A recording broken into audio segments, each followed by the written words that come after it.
One of the most feared female guards of the Third Reich, Erna Wallisch, left her mark on the murderous history of Nazi Germany, also because she committed her crimes, including when being pregnant. In Simon Wiesenthal's list of the most wanted Nazi criminals, him being the Nazi hunter, Erna Wallisch is number 7 on the list. Welcome to X-War History. Now we will tell you about a Nazi criminal named Erna Wallisch. Let's start. The beginning of the path. The future torturer, like many of her so-called colleagues, was born in 1922, began her career as a housekeeper, and traditionally did not stand out as anything extraordinary. Until after joining the National Socialist Party of Germany, Erna, confirming her pure Aryan heritage, she joined the Women's Auxiliary Unit of the SS in 1941. We have to say that in such units, cadets were trained either to serve in communications units or to serve as concentration camp guards. In fact, the subjects the girls studied there were quite serious: various methods of eliminating riots and unrest of prisoners, ways of recognizing sabotage, dog training. There was even training in working with sticks, whips, and clubs. At the same time, future female warders developed a resistance to the feeling of pleading and killed any sympathy and pity in their souls. It is not surprising, therefore, that the graduates arrived at their duty stations as prepared as they could be. And when it comes to Erna Wallisch, she was clearly one of the best graduates. It should be noted that all new arrivals underwent a 3-month probationary period, at the end of which a decision was made as to their future fate, which is either to remain in service or to be transferred to other units. Only the toughest and most ruthless were retained as guards, and this woman, Erna Wallisch, stayed. Her first duty station was the Ravensbrück Women's Concentration Camp, which at the time held Germans who, for any reason, were classified simply as asocial elements, also Roma women with children and criminals. Gradually, as the war progressed, the camp began to fill with prisoners from other countries and regions. Within a year, after showing the best of herself, Erna Wallisch was transferred to the Majdanek death camp. At Majdanek. It was exactly in this camp that Erna was nicknamed the monster in the skirt, becoming the most brutal guard. She entertained herself by brutally beating prisoners and personally selecting women and children for execution in the gas chamber. Moreover, even the unfortunates who were already doomed to death on their way to the cell were not spared the attention of the monster in the skirt. She kept beating them pitilessly until the cell doors were closed. And actually, certain of Erna Wallisch's outright madness can be seen in the account of a survivor of the Majdanek death camp. The sweating, insane face of that monster woman I will never be able to forget. But fate sometimes brings surprising miracles. In this camp, Erna Wallisch also met her destiny, the guard Georg Wallisch.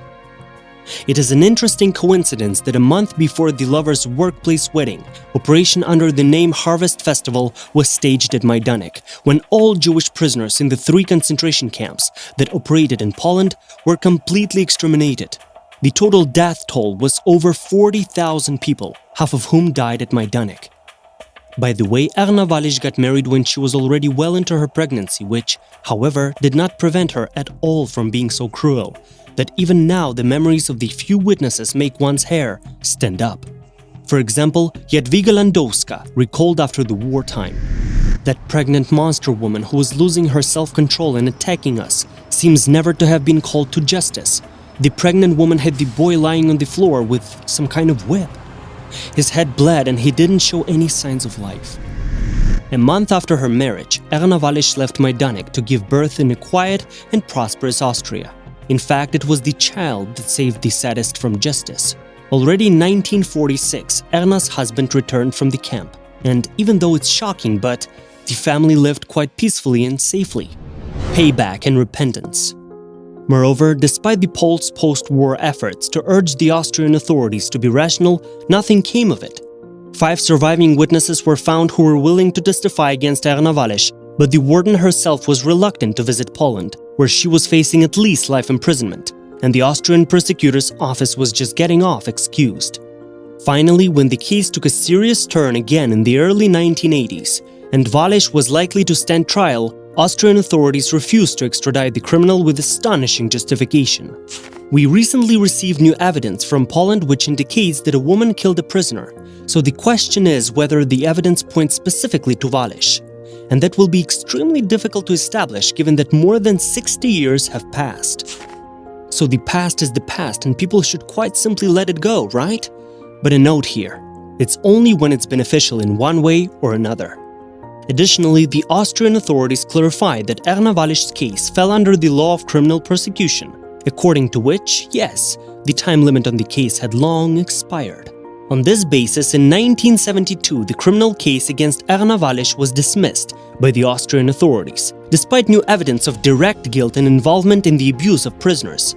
And Austrian authorities have not even responded to the outrage of the world's leading media, such as the Daily Mail, which, apart from many other things, had no sympathy for communist ideology, has expressed sincere discontent with Austria's inaction. The whole problem is that too many people in Austria think that the events of the middle of the last century should remain only in the pages of history books. This is just plain nonsense. Mrs. Wallisch is not history, she is alive, and we must judge her for the people she prematurely turned into the history. Interestingly enough, in Austria, the Wallisch family not only did not hide their past, but were even proud of it in a certain way. They were easily found by correspondents of various publications. They gave interviews, of course, as long as they did not concern criticism of Wallisch's past activities. For example, when representatives of the Simon Wiesenthal Center of Historians who are specifically interested in the Majdanek period tried to visit the old lady, the Swede grandmother again turned into a monster in a skirt who would push the uninvited guests out the door without any formalities. Moreover, Erna herself joined the so-called Union of Veterans, the society for mutual support of former members of the SS troops, established after the war. The main objective of this extraordinary organization was to restore the status of the former members of the SS troops, giving them all the rights and freedoms permitted by the laws of the host countries. Erna Wallisch herself died at the age of 86 in 2008, and after her death, even more surprising facts emerged. It turned out that the daughter of the head of the SS, Gudrun Himmler, was deeply involved in settling the fate of the former warden. Since 1961, the girl worked in the intelligence apparatus of the Federal Republic of Germany, and at the same time, as best she could, helped all the veterans of the SS who obviously needed help. She even set up a special organization called Silent Aid. Some sources have unofficially reported that the fairly expensive lawyer for Erna was paid for by the daughter of the SS chief through the accounts of Quiet Aid, and that it was not just a matter of paying for her services. Some sources pointed directly to Gudrun Himmler's care for the most ruthless SS executioners, one of whom was Anton Mellet, a guard at Theresienstadt concentration camp, who had no less than 750 proven victims on his record. And after him, in second place in terms of attention, was the monster woman, the fury from Majdanek, Erna Wallisch. Thank you for watching our video. Subscribe to X-War History and do not hesitate to leave a like. Apart from that, watch our other videos.